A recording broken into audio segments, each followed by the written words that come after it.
Do you want less chaos in your week, less last-minute stress, forgotten pickups, and constant what's for dinner debates? There's one simple conversation that can transform how your marriage runs, how your family runs, and bring you closer in the process.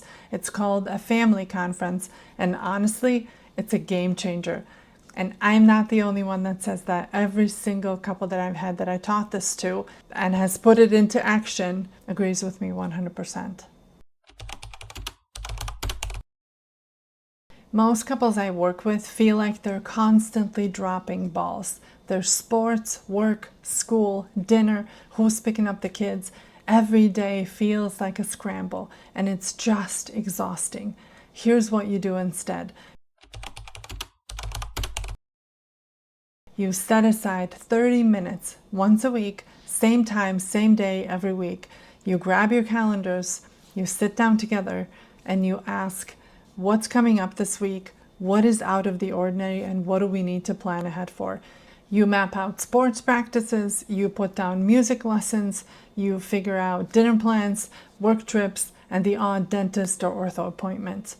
You plan who's picking up whom, and you decide meals ahead of time to skip the 5 p.m. panic every night. And do you know what happens when you do this? You stop living in constant crisis mode. You stop fighting about logistics. You reduce the emergencies that aren't really emergencies anyway, and you create space for more connection and more fun.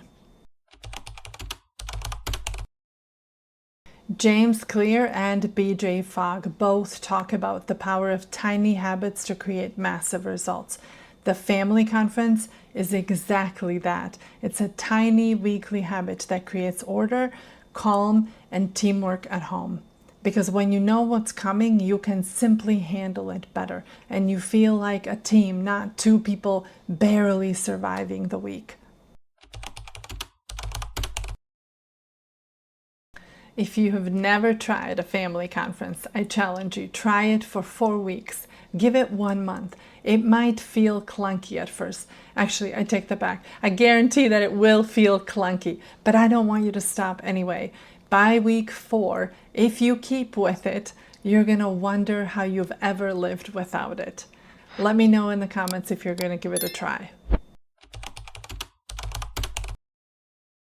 Okay, Danka, but what if we're too busy to add another meeting to our agenda?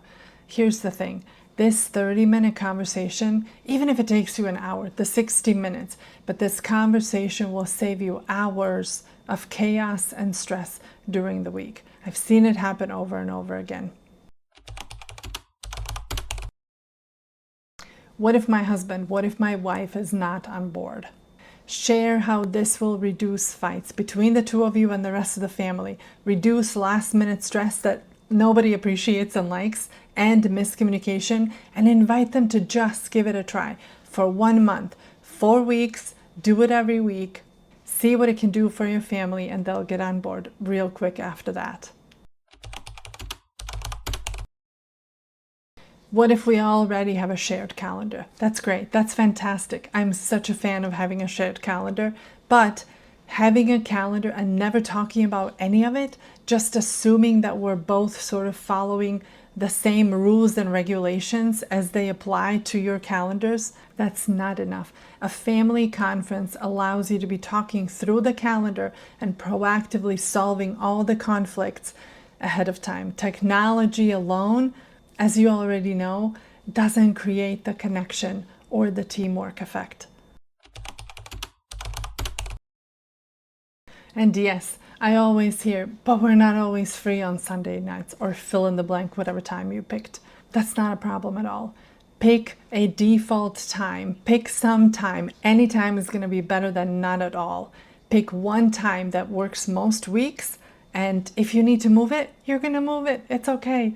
Having a plan that moves as you need it to is way better than having no plan at all and expect that it will just figure itself out on its own.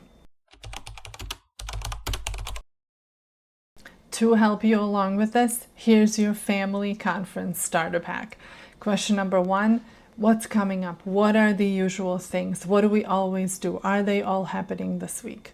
Question number 2, anything unusual happening? Anybody in from out of town or out of country? Any concert that only happens once a year? Any meet that we forgot to put on the calendar because we didn't have our computers while we were on vacation last week? Question number 3, any conflicts that we're able to solve now? Let's do it now so that you don't have to do it in the moment when there's seemingly 100 things happening all at the same time. Number 4, what's for dinner? Who's taking care of that? How do we make that happen? When are we doing the lazy dinner, and what is it going to be, and when is it going to be a nice meal and we all sit down? Or we do all the simple meals because nobody cares this week. Question number 5, who else has got what? What else? Anything else? Anything outside of the ordinary? Anything that needs to be taken care of, purchased? Anything else that didn't even make it as an item on the list to talk about or to do a calendar check about? One of my couples realized during their family conference that they had both planned to use the car at the same time. One of their daughters has taken the other car someplace else. That 5-minute heads up saved them hours of stress and an argument later. That's the magic of this. Can you picture this in your family? Can you picture this in your life?